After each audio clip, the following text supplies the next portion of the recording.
puede cambiar $500 al día. ¿Se imagina?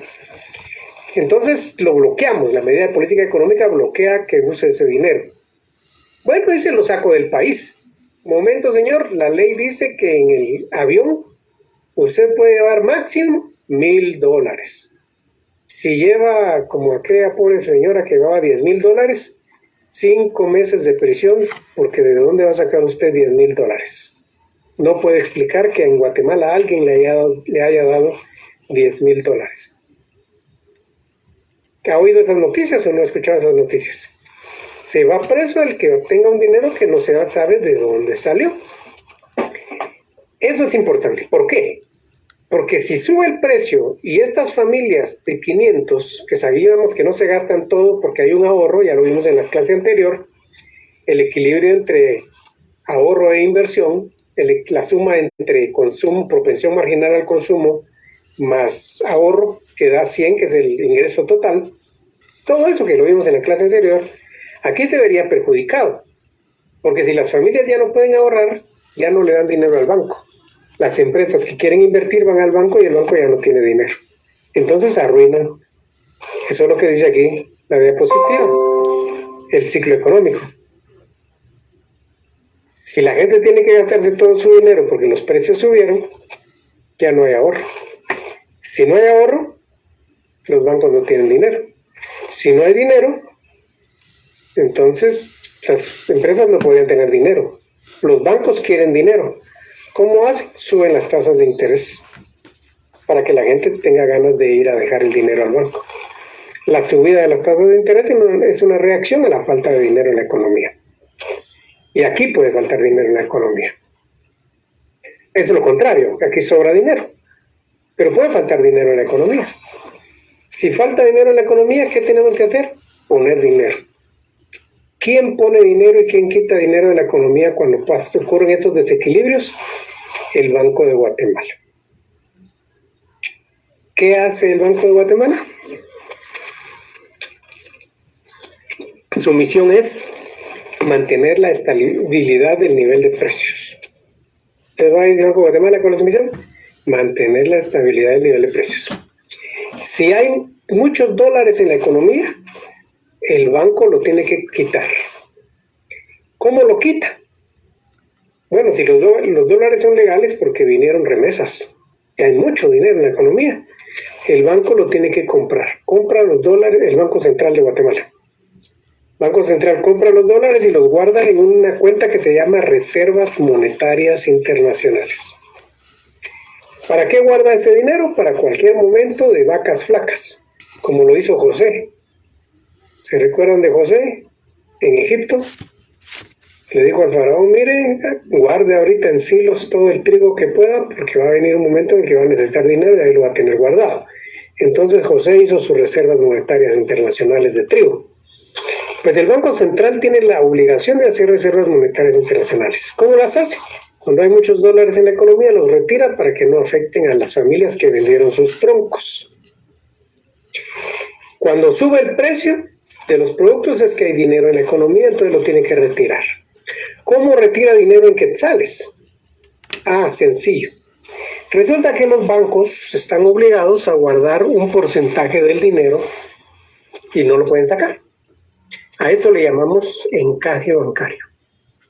Es como una falda, pero la orillita que tiene encaje de antes. Los bancos, por ejemplo, el encaje bancario es de 10%, tienen que mantener el 10% del dinero que reciben en sus bodegas. Cuando no hay dinero en la economía, el Banco de Guatemala le dice a los bancos, saquen su encaje. ¿Cómo? Reduciendo el encaje. Les dice, miren, el encaje bancario ya no es del 10%, ahora es del 5%. Entonces los bancos ya tienen permiso para sacar un 5% más de dinero. Si hay demasiado dinero en la economía, viene el Banco de Guatemala y le dice, mire, el encaje bancario subió a 20%. Entonces los bancos tienen prohibido sacar el dinero y lo tienen que guardar. Ven cómo el encaje bancario es otra de las medidas que permite el equilibrio entre la masa monetaria y la producción para no provocar inflación. ¿Qué otras medidas se habla de aquí? Precios tope, pero eso es muy raro en nuestros países. Se puso en Venezuela, se recuerdan, les conté lo del salario. Y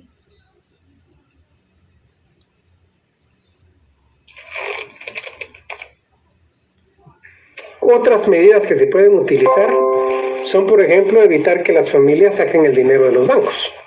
En Guatemala usaron una que se llama corralito, en donde se les dijo, mire, solo hasta 2,000 quetzales puedo pagar, dijeron los bancos. ¿Y qué pasa si yo tengo un cheque de 3,000? Pues no lo puedo cobrar. El banco solo me paga hasta 2,000. Así que me tengo que esperar a que el banco pague 3,000. Si el banco dice solo hasta 1,000 quetzales pago, bueno, en Guatemala ya se aplicaron esas medidas.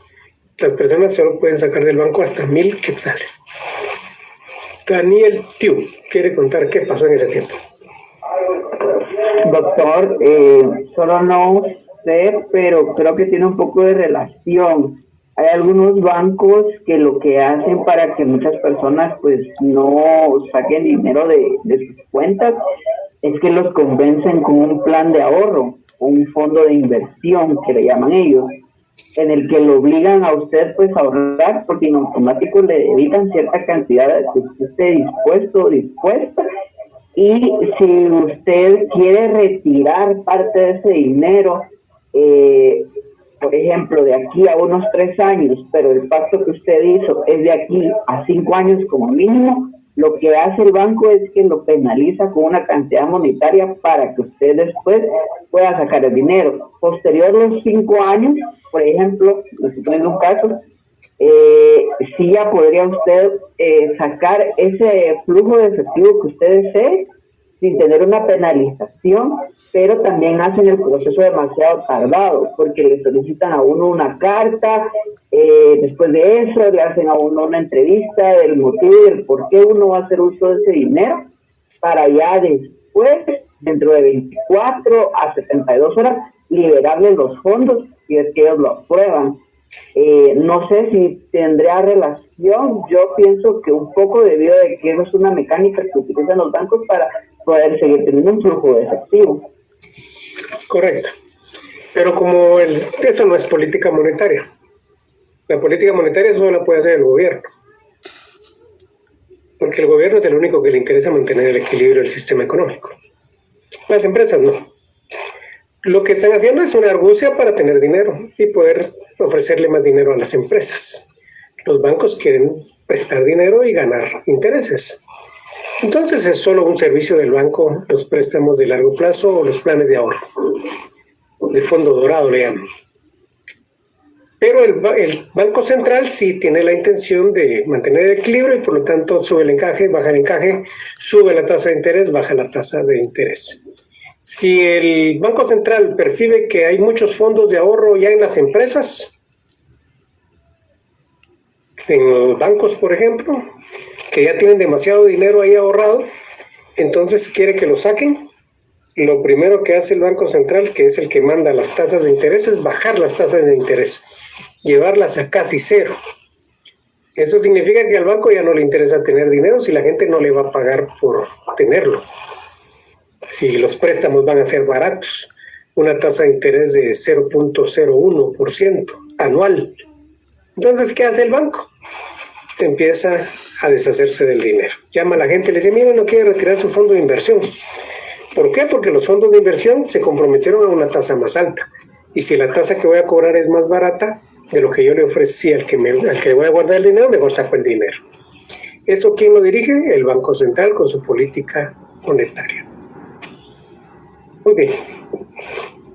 Vamos a cambiar de tema porque ahora vamos a ir a lo más específico. Ya vimos los fundamentos, cómo es que tenemos que entender la macroeconomía y ahora vamos a calcular el PIB.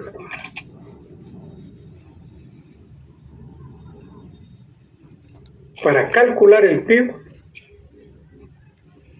antes de eso, necesitamos entonces echarle un vistazo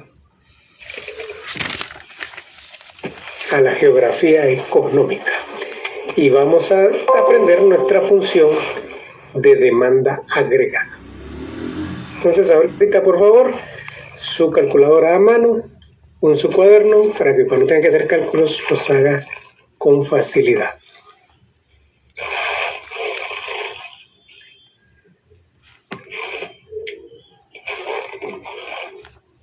Vamos a ver, geografía económica mundial, oferta y demanda agregada, la función, características teóricas, ciclos económicos, la demanda en Guatemala, la oferta en Guatemala, y finalizaremos calculando el PIB. O sea que si ven la clase de hoy en su blog, está un poquito cargada la clase, pero es porque el otro domingo con mucho cariño les vamos a hacer el examen. Primer parcial. Entremos en asuntos. Esto que le voy a explicar pretende que usted logre comprender la realidad de la geografía económica mundial. Comparar países no es una cosa fácil.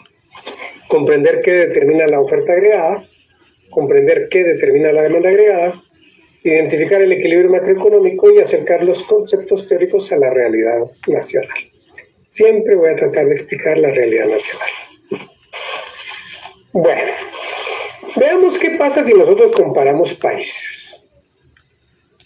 Si comparamos los países en función del tamaño de su territorio, bueno, tenemos este mapa que está acá.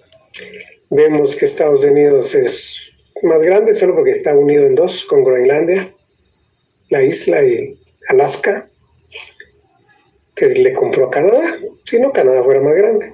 Canadá está en segundo lugar. Brasil, mire, y Argentina son países bastante grandes. Por este lado, China, Rusia, China, Japón, Australia, África del Sur, África del Norte, Egipto está aquí, le cuento.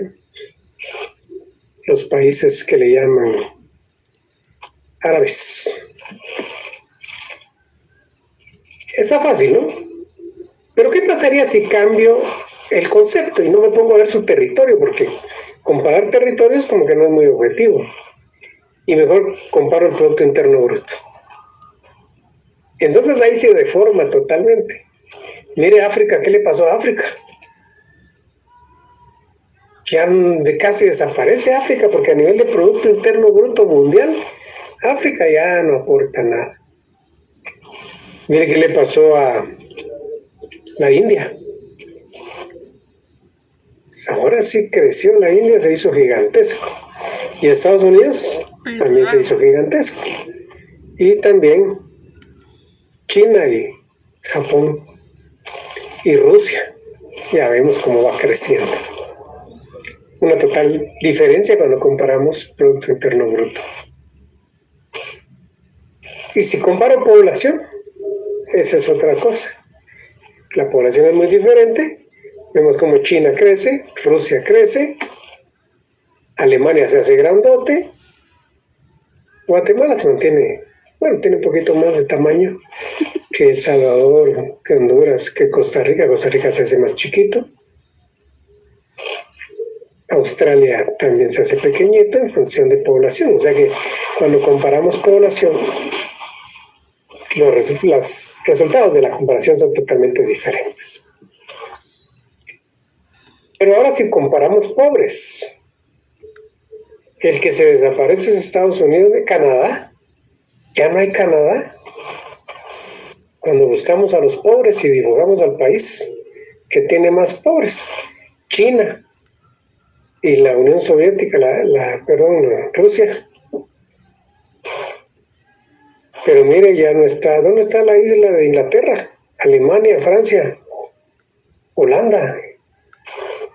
Ya no. Guatemala ya se hizo más gordito, ¿eh? El Salvador, Honduras, Nicaragua ya presenta. Ya apareció en la vida económica mundial Nicaragua, mire, que estaba desaparecido. Pero eso porque estamos hablando de pobreza extrema, gente que vive con menos de 7.7 quetzales al día. Así que la geografía mundial es engañadiza porque depende de qué estamos comparando. Una forma de comparar y de medir a los países es utilizar una función de demanda agregada. Esa función de demanda agregada, que se va a resumir como D, aquí ya no nos interesa una empresa, 2 empresas, 3 empresas, sino todas las empresas del país y lo que producen. Pero como es helado por la demanda, entonces nos interesan todos los que consumen. ¿Y cómo se consume en los países? Bueno, pues el primer elemento del consumo en los países es el consumo final de los hogares, que se abrevia CO. El consumo final de los hogares es aquello que usted consume y que ya no le vuelve a ver uno el cacho. Por ejemplo, el pan que usted compró en la mañana, ¿qué pasó? ¿Qué le pasó al pan que usted compró en la mañana?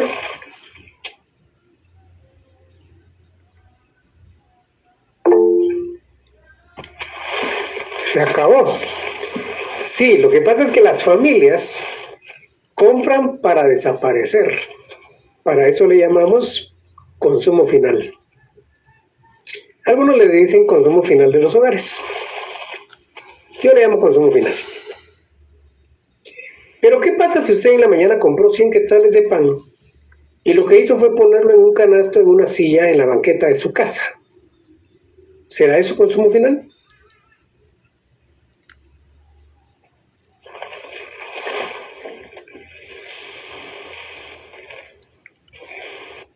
No. Lo que usted hizo ahí fue una inversión. Correcto, Leslie Palencia. Entonces yo tendré que sumar el consumo más la inversión.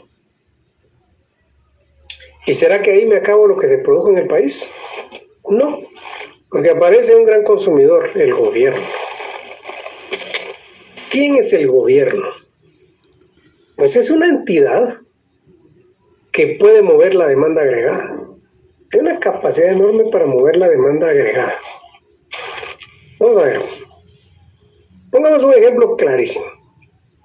El gobierno de Guatemala tiene 460,000 empleados. ¿Anotó?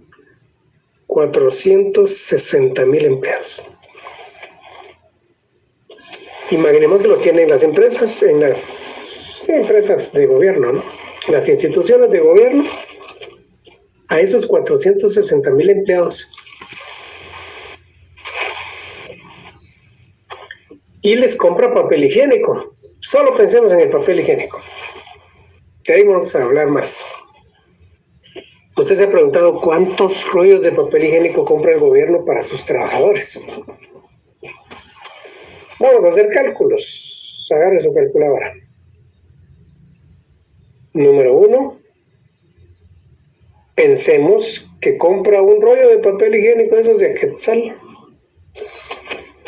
por trabajador a la semana. O sea, un rollo cada semana. 2 rollos cada 2 semanas.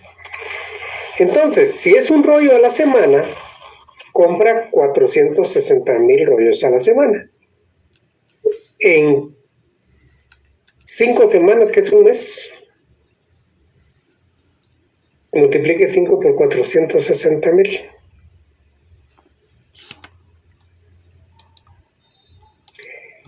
2,300,000 rollos al mes.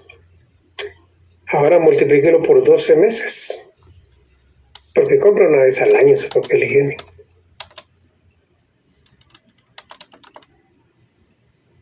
27,600,000 rollos de papel higiénico. ¿Qué le parece? Denia no está bien su dato, 27,600, no. 27,600,000 rollos de papel. Entonces, imagínese usted que el gobierno decida ahora. Bueno, pero preguntemos, ¿y quién le vende ese papel higiénico al gobierno? Por esa demanda no creo que haya una empresa que le venda, no tiene capacidad. El gobierno le compra a todos los vendedores de papel higiénico del país, a todas las empresas que venden papel higiénico. Sí, vendrá casos prácticos, María del Carmen, y hoy los vamos a repasar. Entonces, vemos que ¿Qué pasaría si el gobierno decide por decreto mandar a todos a su casa a trabajar virtualmente y decide comprar 0 papel higiénico? ¿Qué pasará con las empresas que le venden papel higiénico al gobierno? ¿Quién quiere hablar?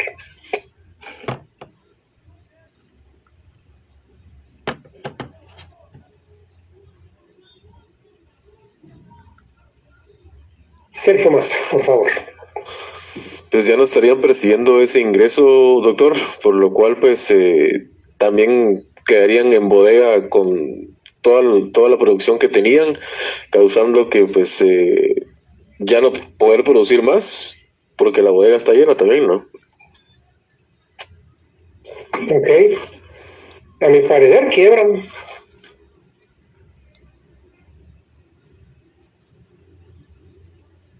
Quebrarían las empresas.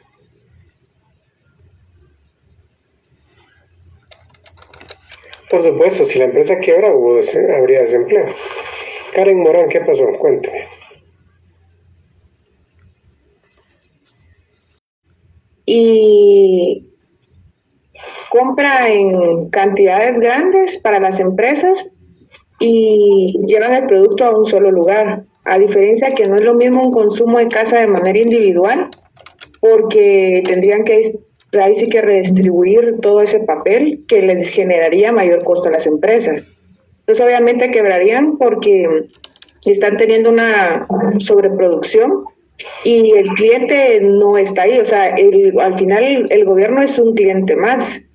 Entonces, ellos son los que como que mantienen, digamos, a las empresas como proveedor, ¿verdad?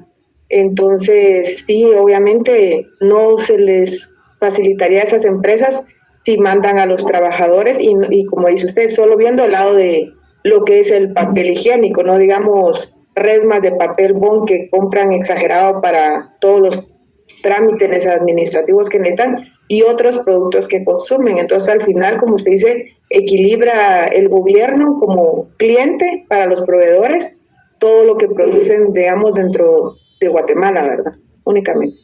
Muy bien, muchas gracias. Son 27.600.000 rollos. Si yo quiero vendérselo a las personas, en primer lugar, aquí son 17 millones de habitantes, pero solo 1 millón de habitantes compran. Entonces los demás son dependientes, ya lo vimos en las clases anteriores. 7 para cada 22. Lo que significa que no todos van a ir a comprar, hay que llevárselo. Y sale caro.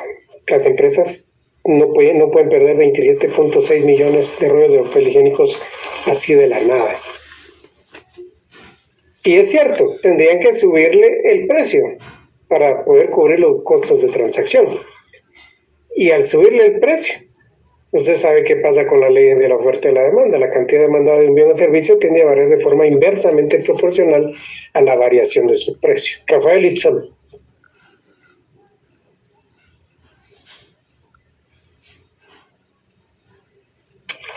No conectó su micrófono.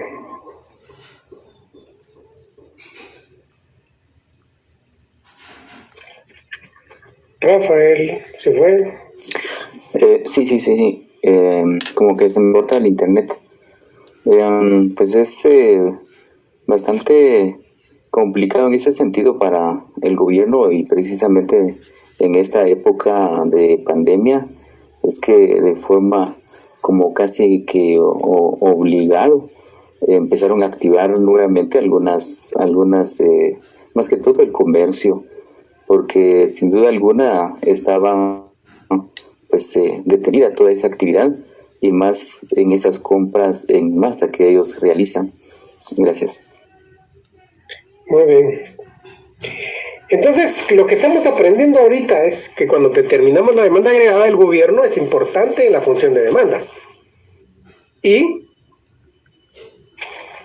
no se puede retirar el gobierno así por así. Por eso, ante un problema de que Guatemala tiene crisis económica por causa del COVID-19, sería ilógico que salga un señor que se llama Teicre diciendo vamos a reducir el gasto de gobierno. Pero si no estamos en crisis económica, pues una austeridad sería lo peor. O sea, que el gobierno se retire y deje de comprar nos afecta más la demanda agregada cuando sabemos que el consumo final de los hogares se restringió por el desempleo. Entonces el gobierno debería de gastar más para poder compensar esta función. ¿Se dan cuenta? Estamos hablando de la importancia de la política fiscal. El gobierno debe gastar, pero ahora vienen y nos ofrecen austeridad y una reducción del presupuesto. No sé si ven noticias ustedes.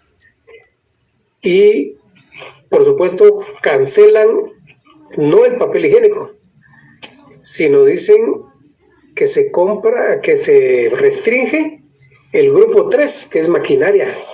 En otras palabras, el gobierno ya no va a comprar tractores. ¿Y qué hacemos? Salgo al mercado a ver quién me compra los tractores. ¿Qué piensan ahora? El papel higiénico dólar un poquito, pero fotocopiadoras, tractores, las cosas que el gobierno compra que no compran los individuos normales, aparatos de rayos X, tomógrafos, se quedaron callados. Iris Estrada. Doctor, en ese aspecto es bastante complicado, pues como yo le comentaba, yo trabajo para el gobierno, pero cuando el gobierno empieza con esa situación de austeridad, empiezan la reducción en todas las entidades del gobierno, en todos los ministerios. Y ellos, como usted dice, austeridad lo entienden por mal porque no debería ser así. Lo que pasa que igual como también guatemaltecos empiezan a decir, bueno, ¿en qué están invirtiendo mis impuestos y lo que yo pago? Pero pienso que debería existir lo que es austeridad en gastos que son realmente innecesarios, como las dietas que se dan, los viajes, cosas, es cierto, tendría que seguir el mismo gasto dentro de lo que es las empresas guatemaltecas, porque ellos empiezan con austeridad y empiezan a comprarnos menos papel, menos insumos necesarios para trabajar, al punto que a veces se arruina la computadora y no hay cómo mandarla a reparar porque de ese renglón quitaron dinero. Al punto que para este año, por lo menos en lo que es el Ministerio de Comunicaciones, que lastimosamente está mal visto por el foco de corrupción que ha habido en el gobierno anterior a este, y que este va por el mismo camino. Entonces, al punto que a nosotros nos informaron que a nosotros los trabajadores, digamos, de la entidad del Ministerio de Comunicaciones, a pesar que hay un presupuesto general donde ya se tiene estipulado gastos de salarios, nos informan que hay salario para pagarnos, por ejemplo, hasta el mes de abril. Y para poder cubrir de abril para el resto del año, tienen que realizar transacciones, o sea, tienen que lograr una referencia al Ministerio de Finanzas para realizar una transferencia de fondos para por lo menos cubrir salarios. Entonces son cosas que a veces uno como empleado, a pesar del gobierno, no entiende por qué el gobierno cuando habla de austeridad, no es como dice usted, dejan de comprar tractores, pero no hay otro proveedor que pague millones, que tenga la capacidad de pagar millones de quetzales por ese tipo de maquinaria, porque es maquinaria que solamente utiliza a veces el Ministerio de Comunicaciones. Entonces, no hay otro cliente que pueda pagar esa cantidad. Entonces, dejan de comprar y obviamente tendría que ser dentro del mismo mercado de Guatemala. Si no, ellos como que malentienden cuando hablan de austeridad, pero los viajes, los viáticos y todo eso, ellos sí no se lo quitan. Entonces son cosas que yo veo muy, muy mal en el gobierno, como usted dice, siendo un factor principal para mantener la economía de un país, porque crean inestabilidad también como un empleado que le digan, miren, ya no hay dinero para cubrir salarios y se supone que hay un presupuesto donde eso ya está contemplado. Entonces, lastimosamente, como le digo, esto anudado a los focos de corrupción dentro del gobierno han sido como que demasiado fuertes en las últimas noticias, como usted dice, donde está mal visto el gobierno por esta situación, afectando no solo a los empleados, sino a las empresas que generan empleo y que generan una estabilidad económica en el país, únicamente. Muchas gracias, José Santos.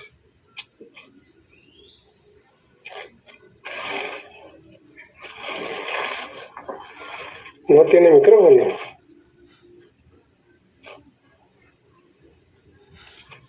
Josué Santos, segunda llamada. Bueno, ok, no tienes micrófono. ¿Qué le sumamos al gasto de gobierno? Pues las exportaciones no pueden ser parte de la demanda, porque eso lo produjimos, pero se fue de Guatemala.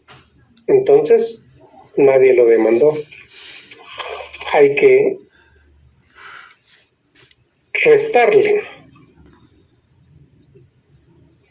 la balanza comercial en conjunto. La balanza comercial son exportaciones menos importaciones. Entonces, el saldo entre exportaciones e importaciones es lo que se quedó aquí en Guatemala. Y eso también se consume. Básicamente, esa es la función de la demanda agregada. Quiere decir que si yo les doy datos, ustedes agarran esta función y me calculan la demanda agregada. Veamos un poquito cómo está el consumo final de los hogares en Guatemala. Aquí vamos a ver el periodo 2009-2015, se me ocurrió imprimirlo. Y veamos algunas cosas. Aquí abajo tenemos el gasto final de los hogares. Pasó de 261,000 quetzales a 410,000 quetzales, o sea que ha habido bastante incremento en el gasto. Pero hay unos elementos que quiero analizar. El gasto de bolsillo. El gasto de bolsillo se usa, es un indicador que sirve para medir lo que gasta en salud. Pero metiéndose la mano a su bolsa y pagando usted mismo. Por eso se llama gasto de bolsillo. ¿Cuál es el gasto de bolsillo? Pues pasó de 11,000 millones a 15,000 millones de quetzales.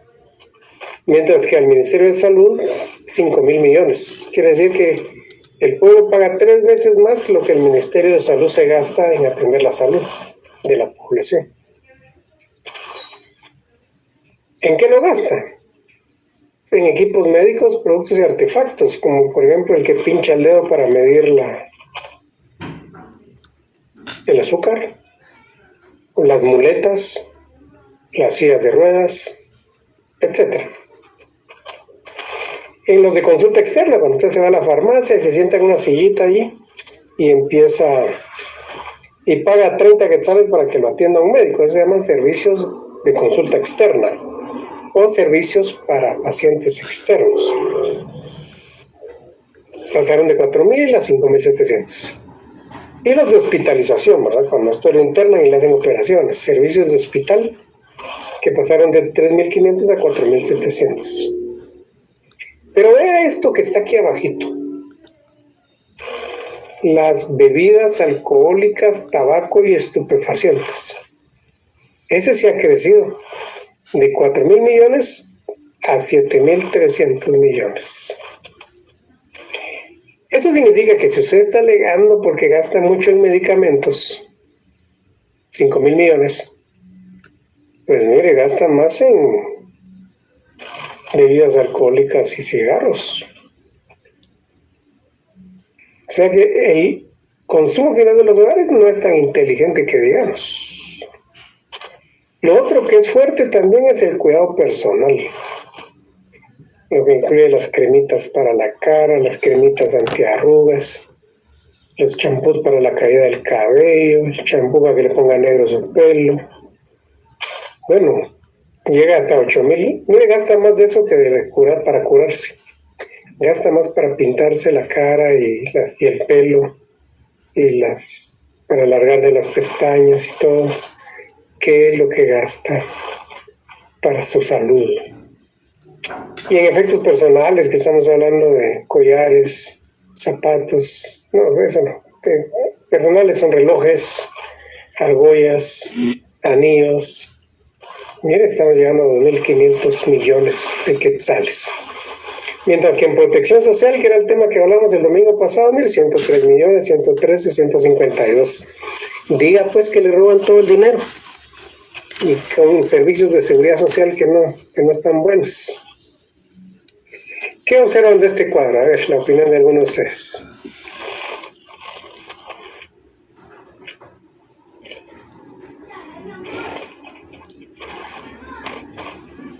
Se quedaron callados. A ver, Iris Estrada. Ahora yo por qué dije, pero bueno, que realmente nosotros tenemos una mala administración financiera, sinceramente, porque no priorizamos gastos necesarios, sino ya son otro tipo de gastos de ocio, podemos decirlo así, porque sí no invertimos en lo que realmente debería ser importante. Entonces ahí pues creamos cierto desequilibrio, digamos, en las necesidades básicas que tenemos como seres humanos.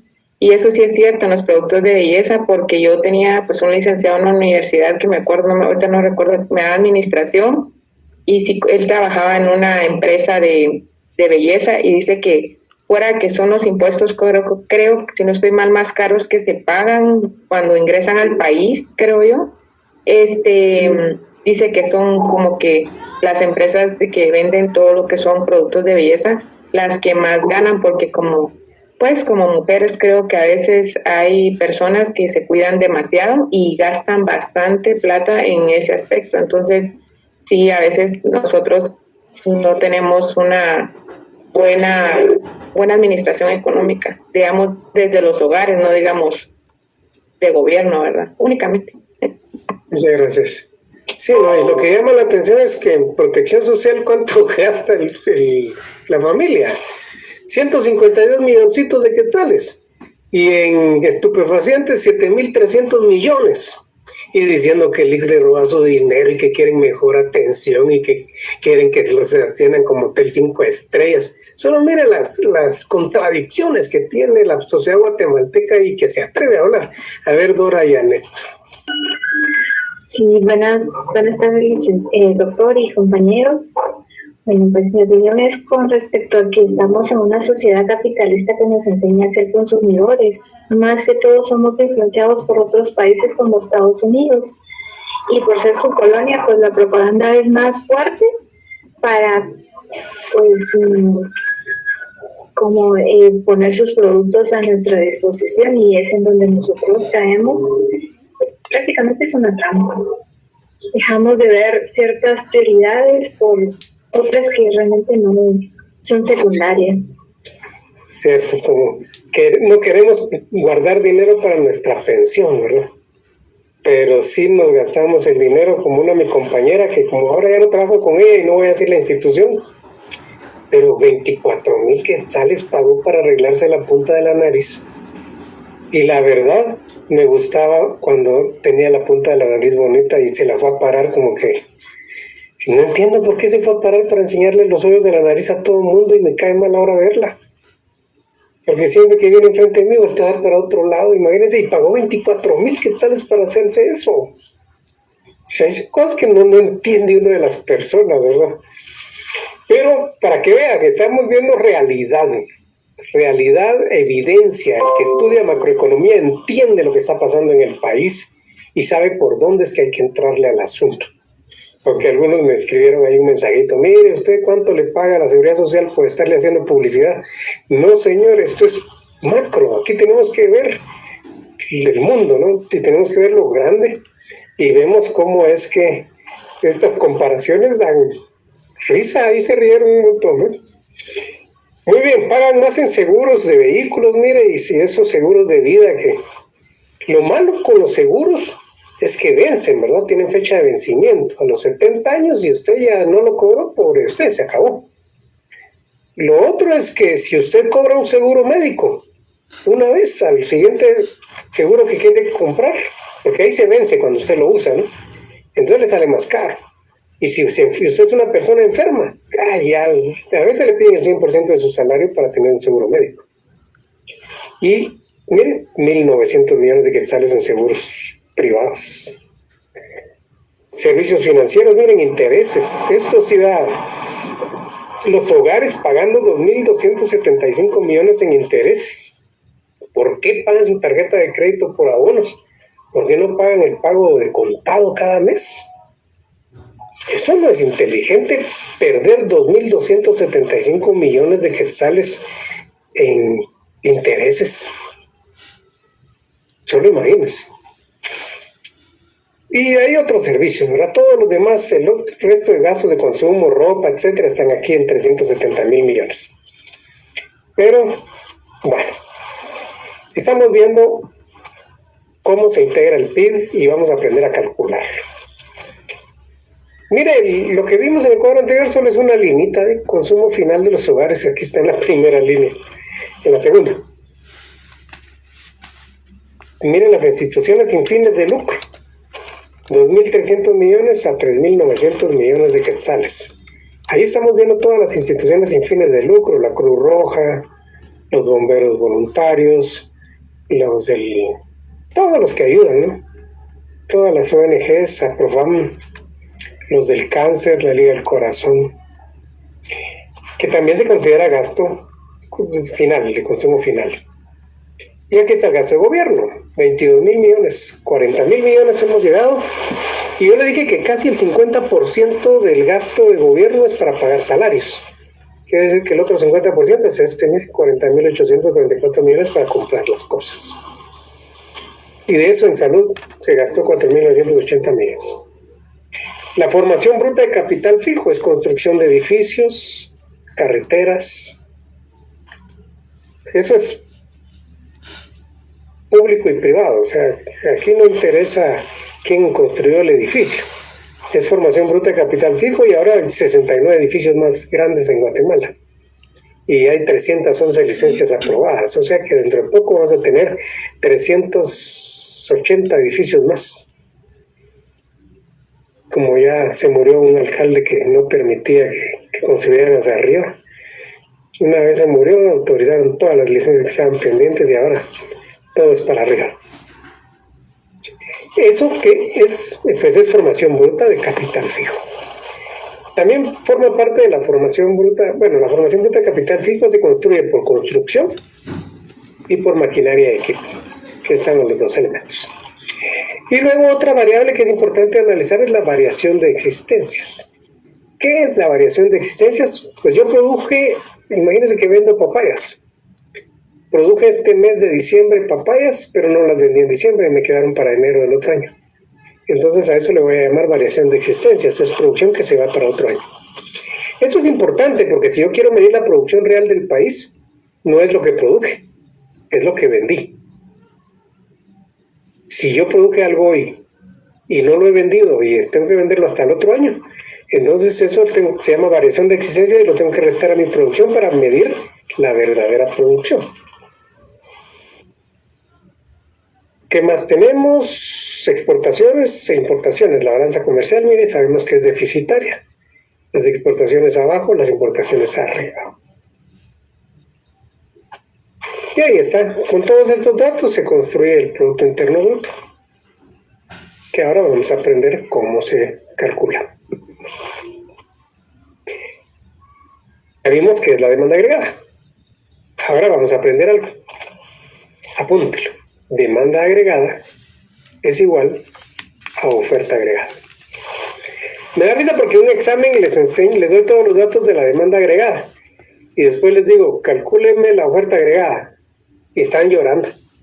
Después del examen que sacaron 0 me dicen, es que usted nunca nos enseñó a calcular la oferta agregada y no les estoy diciendo que la demanda agregada es igual a la oferta agregada. Pues. Ya habían calculado la demanda agregada, solo tienen que poner el mismo dato del otro lado. Para que vea que es simple, es nuestra lógica. Vamos a ver, ¿qué determina la oferta? ¿Qué hace que se comporte como se comporta? Oferta agregada es igual a PIB. Quiere decir que demanda agregada es igual a PIB. Quiere decir que la función de demanda me sirve para calcular el PIB. ¿Se da cuenta de todas esas relaciones? Este ya lo vimos, el PIB de Centroamérica. ¿Qué tenemos que saber cuando vamos a calcular una producción?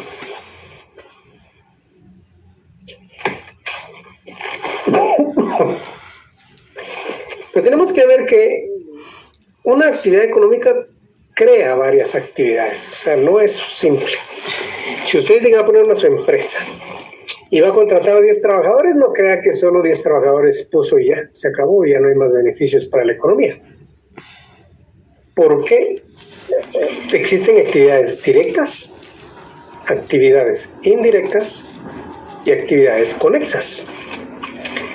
¿Qué es una actividad directa? La que yo realizo. Por ejemplo, yo soy un arquitecto y voy a construir un edificio de apartamentos. Por lo tanto, contrato mis 200 albañiles. A ver, ¿qué actividades directas puedo mencionar para la economía con ese edificio que yo voy a construir? Ayúdenme.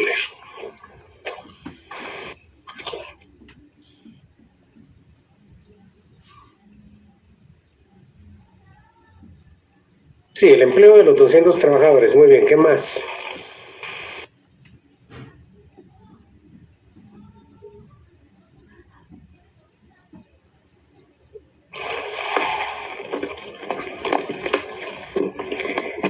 Ok, cemento. ¿Se va a beneficiar la empresa del cemento? El block. ¿Se va a beneficiar la empresa del block? El hierro, el piedrín, arena, cal, el que vende palas, que vende piochas, el que vende alicates, toda la ferretería. Ya, estamos hablando de actividades directas, comida. ¿Y en dónde le voy a poner comida yo al edificio? La comida no tiene nada que ver ahí con las actividades directas. La que vende los almuerzos a los trabajadores, eso es una actividad conexa. Ya, ahorita estamos hablando de actividad directa, pero ya que mencionan los almuerzos para los trabajadores, actividad conexa. ¿Qué significa? Que no tiene nada que ver conmigo y sin embargo están recibiendo ingresos gracias a que yo puse mi actividad económica. Y quedó en medio la actividad indirecta. A ver, un ejemplo de la actividad indirecta. Los fletes. Esos no se quedan en el edificio y sin embargo me sirvieron para llevar el block, para llevar arena, para llevar piedrín. Todo lo que yo pagué a los fleteros. Mire, hay una empresa de transportes que se beneficia por el trabajo que estoy haciendo. Seguridad, cámaras. Esas no se van a quedar en el edificio, pero los puse ahí. Entonces, si vemos con claridad, la actividad directa crea o beneficia actividades indirectas y asimismo crea actividades conexas. Sí, extracción de basura, una actividad conexa. Que no se va a quedar en el edificio toda la basura que extrajimos. Lo pagamos y eso es beneficio, pero conexo. Estos tres alcances se van a reducir en productos y en servicios. Y la suma de eso es la oferta. Hay empresas que se asociaron para vender todo ellas mismas, o sea, socias. A eso le vamos a llamar consorcios, o se me olvidó el nombre ahorita, cuando me siga hablando les recuerdo. Pero hay otras que decidieron hacerlo todos solos. Clúster se llama. Vamos a apuntarlo aquí porque se puede olvidar. Ahí está. Vamos a ponerle clúster también.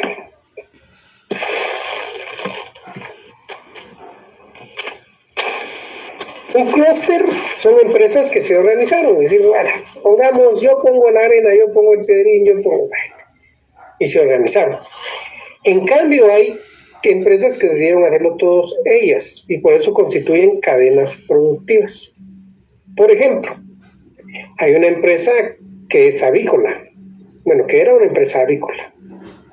Significa que cultivaba huevos. Es decir, le da de comer a los pollitos hasta que llegan a convertirse en gallinas y las gallinas les dan de comer para que pongan huevos. Y los huevos venden huevos. Y agarran otros que van a ser para gallinas ponedoras. Esa era una empresa avícola. Pero después dijo, no solo quiero vender huevos, también voy a vender pollo crudo. Así que empezó a tener una parte de su producción para vender pollo crudo y dijo, yo quiero ser el rey de los que venden pollo aquí en Guatemala. Muy bien. Y entonces Pero después de que vendía pollo, además de vender huevos, además de tener las gallinas ponedoras, dijo, yo también voy a vender, pero pollo frito. Así que se puso a vender pollo frito. Ya saben cómo se llama, ¿verdad? Se llama Multi-Inversiones. Y que son las 310 empresas más grandes que tiene Guatemala. Porque, ¿qué pasó? Bueno, que para vender el pollo frito necesitaba cajas. Entonces puso una empresa a fabricar eso. Se puso ella misma como empresa a fabricar cajas. Y entró en la industria de fabricación de cajas. Pero dijo, también necesito guardias de seguridad en todos mis lugares, así que puso una empresa de guardias de seguridad. Estamos hablando de una integración vertical y una integración horizontal de las empresas, porque de ahí creó otra empresa para contratar recursos humanos, outsourcing, pero es ella misma, ¿no? Entonces, no mencionen nombres, solo sepan que es alguien que tiene 310 empresas de las más grandes, porque también vende café. Y también vende palillos, y también vende pajillas, y también vende platos, y también vende vasos, y también todo, y no dejó nada, porque es una cadena productiva. Mientras que los otros son clústeres. Le pedimos a los pequeños empresarios que se unan en clústeres, y se termina agarrando del pelo y a pelearse. A ustedes los vamos a mandar a una práctica integrada y se va a volver la más desintegrada que pueda haber en la historia, y van a ver. Se van a pelear porque empiezan los administradores a decir, es que nosotros los administradores somos los únicos que sabemos más, somos los fufu de los fafa. Y llegan los auditores, no, que lo que hacen los administradores nosotros lo hacemos con el dedo meñique y con los ojos cerrados, solo los auditores sabemos. Y al rato ya los economistas, ustedes cállense, que lo que ustedes hacen juntos lo hago yo, solito, y ustedes lo hacen entre 30. Y una peleadera que se tienen ahí en lugar de hacer un clúster y apoyarse y ver que la inteligencia de mercados tiene que ver más allá del egoísmo individual. Pero en fin, son cosas de consejos nada más que yo les doy.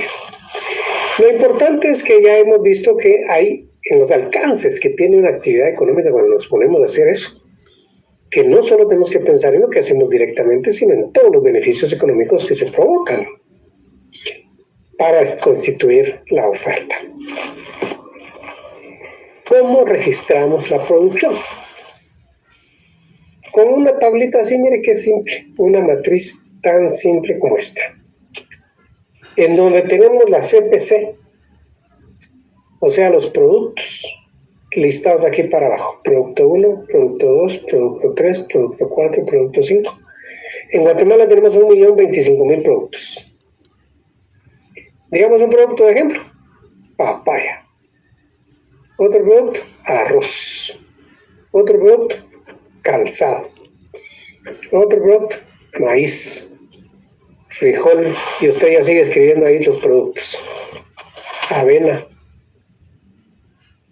Pintura de labios, alarga pestañas, tomates, azúcar, café,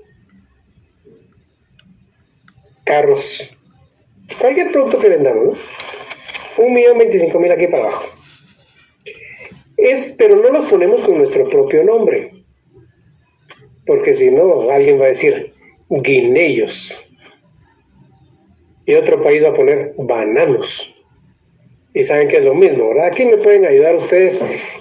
¿Cómo es que en otros países tienen otros nombres los productos que nosotros conocemos? Porque plátano sí es diferente que banano, pero vean, por ejemplo, la guanábana.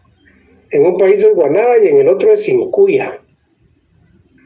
El aguacate, aquí en Guatemala es aguacate, y en otro país, ¿cómo se llama? Avocado. Aquí son tomates y en otro lugar son jitomates. Palta.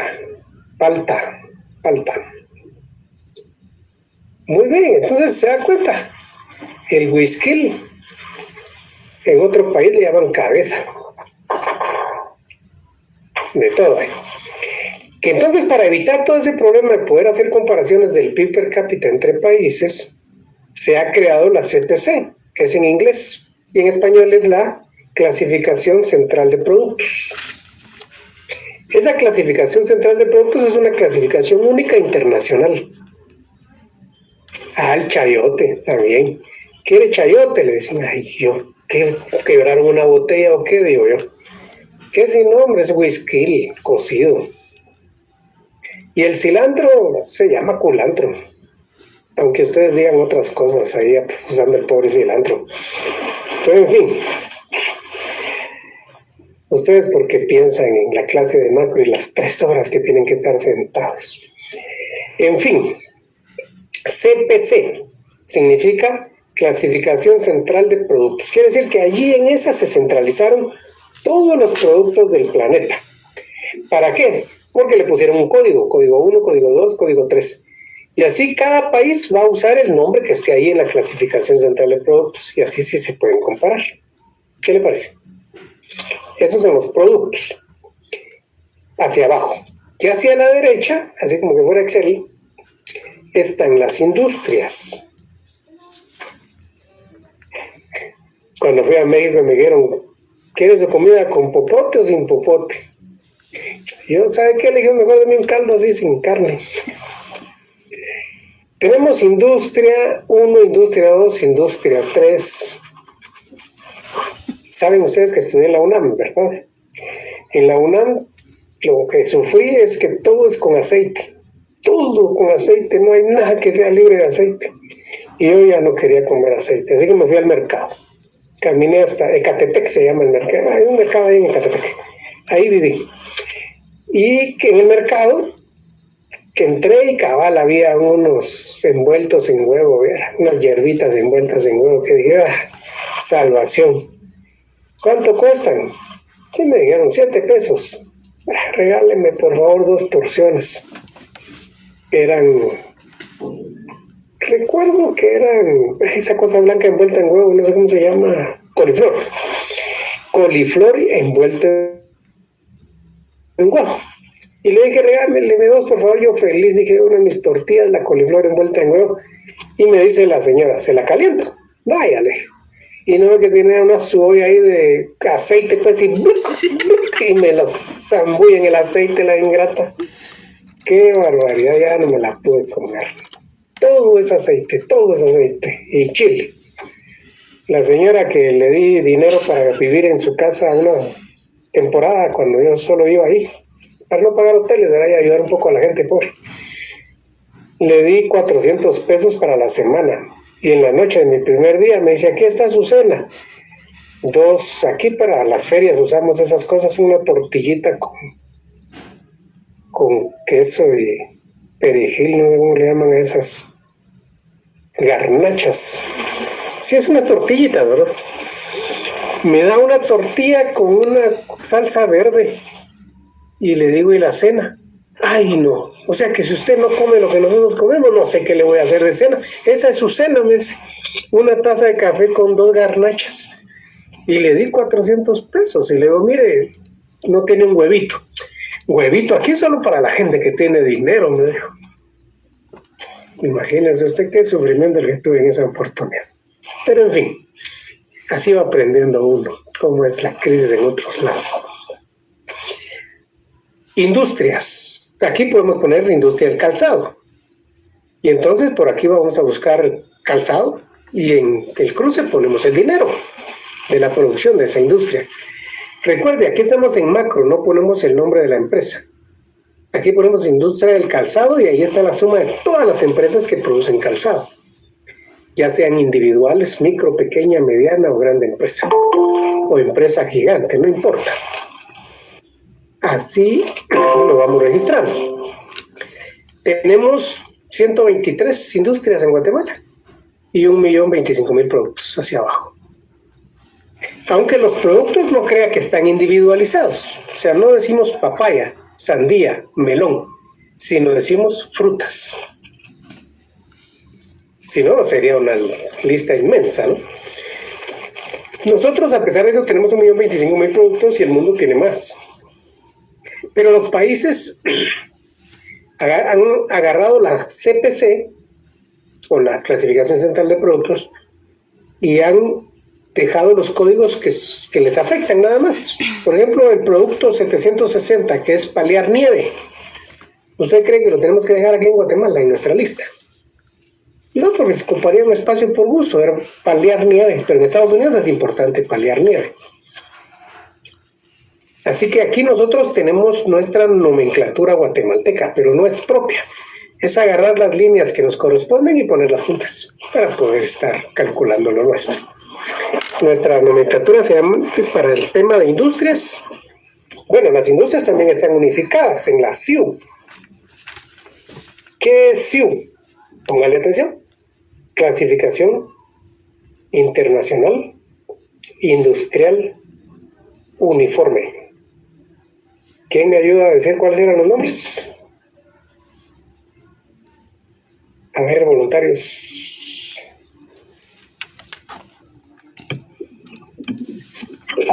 Clasificación industrial. Clasificación internacional industrial uniformes. ¿Y la CPC?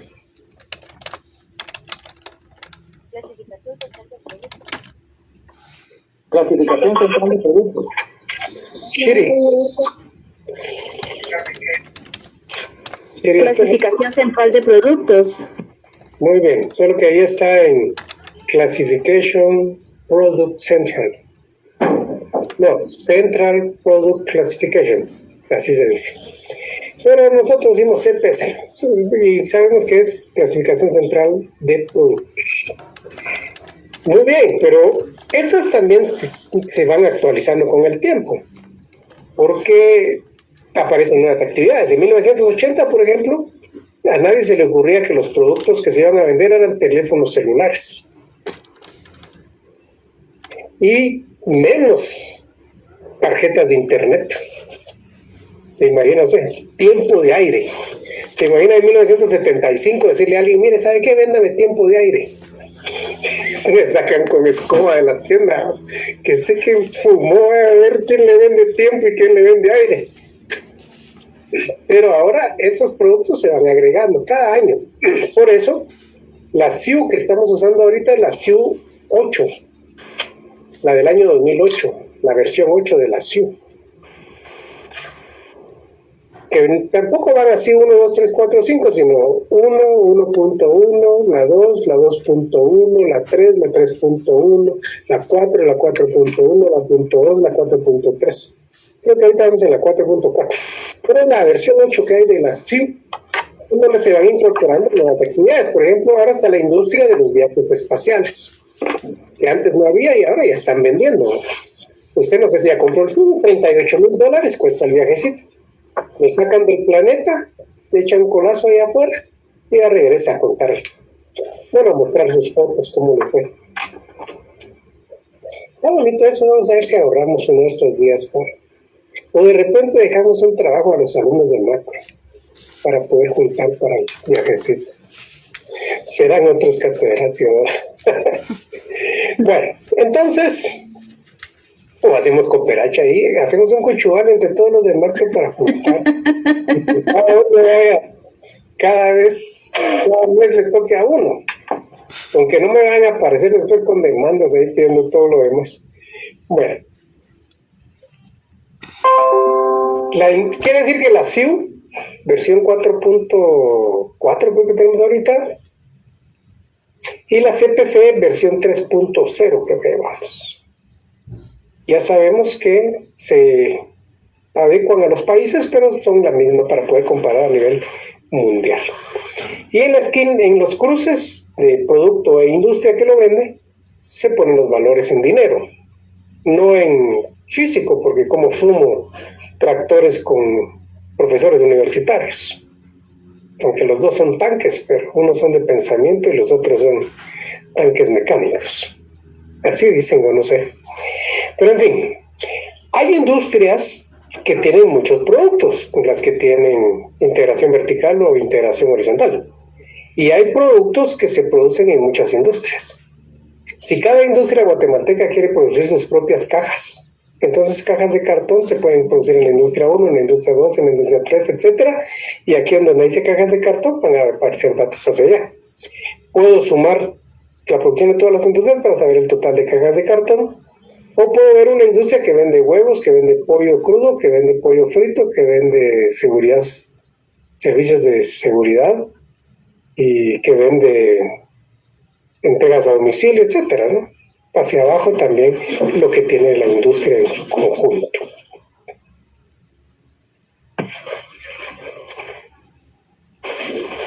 Y otra cosa tenemos que tener importante cuando calculamos el PIB,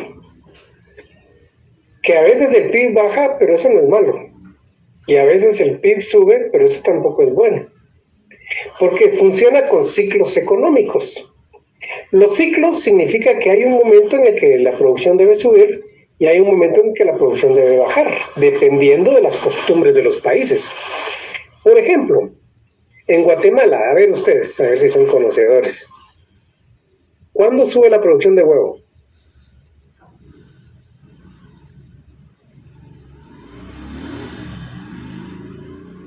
Ahorita para verano. ¿En qué mes específicamente? ¿O en qué semana específicamente? Sí, dice Lucía, Semana Santa. Correcto. ¿Y por qué sube la producción de huevo en Semana Santa? Pues porque ahí todo el mundo quiere comer, bueno, para el carnaval, dicen, el cascarón vacío. Pero en Semana Santa, el cascarón vacío le cuento que lo guardan todo el año, porque es el forrado de pescado. O sea, el pescado envuelto en huevo, que a mí me fascina ese pescado envuelto en huevo para el Viernes Santo, y aparte de eso, las torrejas. Y la demanda de huevo en 17 millones de habitantes crece y por lo tanto tienen que prepararse las empresas. Eso es un ciclo hacia arriba. ¿Y qué pasa en noviembre con los embutidos? A ver. También se disparan con el fiambre. Ustedes no van a olvidar, a mí me gusta el fiambre. Había una catedrática que me vendía fiambre y el año pasado ya ni me buscó. Tal vez le dio COVID, pero no comí fiambre el año pasado por culpa de la ingrata que tenía 8 años de estarme vendiendo el fiambre y ahora no lo vende. Esos son ciclos hacia arriba, ciclos hacia abajo. Habrá momentos en que no hay producción porque en ese momento el ciclo es para abajo, pero eso no significa que sea malo o que sea bueno. Y solo los políticos son los únicos que agarran de bandera, que logran hacer las cosas.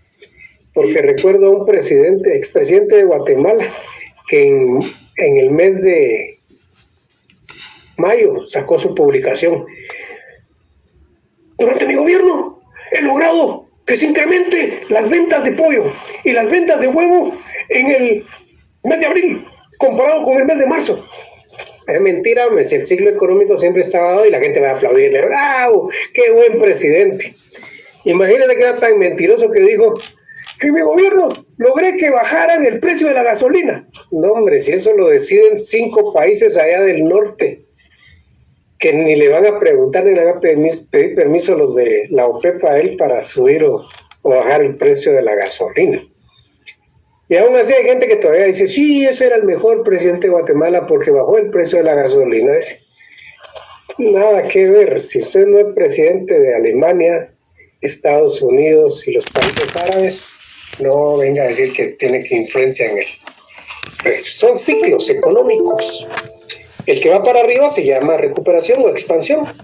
El que va para abajo se llama contracción o recesión. Pero eso no significa que sea malo o que sea bueno, sino son temporadas que se van a repetir cada tiempo. Por lo tanto, hay que tener mucho cuidado cuando va a medir usted el PIB y cuando lo va a comparar, porque entonces puede decir, ay, estoy muy bien, y lo compara con un país que tiene ciclo de recesión, y usted está muy malo, y en realidad es lo normal. Veamos Guatemala, porque tenemos que ir conociendo nuestra realidad nacional. Aquí tenemos el PIB, también puede verse por sectores. Vea, cultura, le puse ahí que es un 2.8, pero yo hice esta investigación en donde determiné que puede alcanzar hasta el 6.8% del PIB.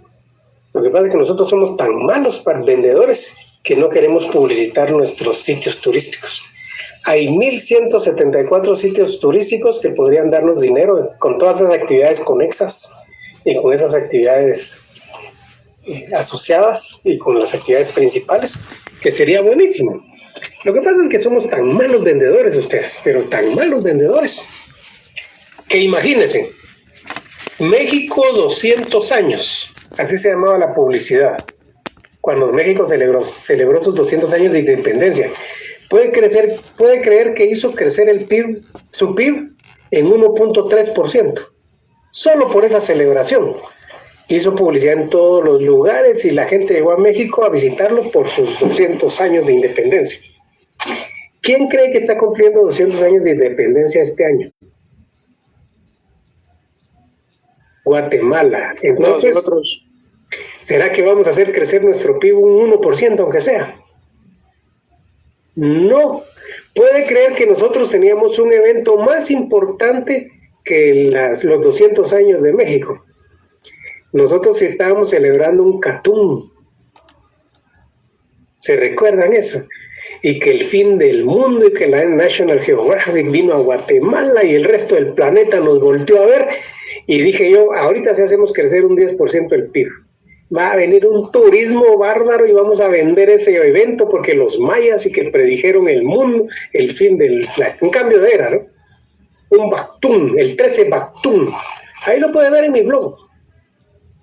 Mire, hasta que vi, vamos a ver mi blog, mis notas en verso. 13 Bactún se llama. Somos un punto en el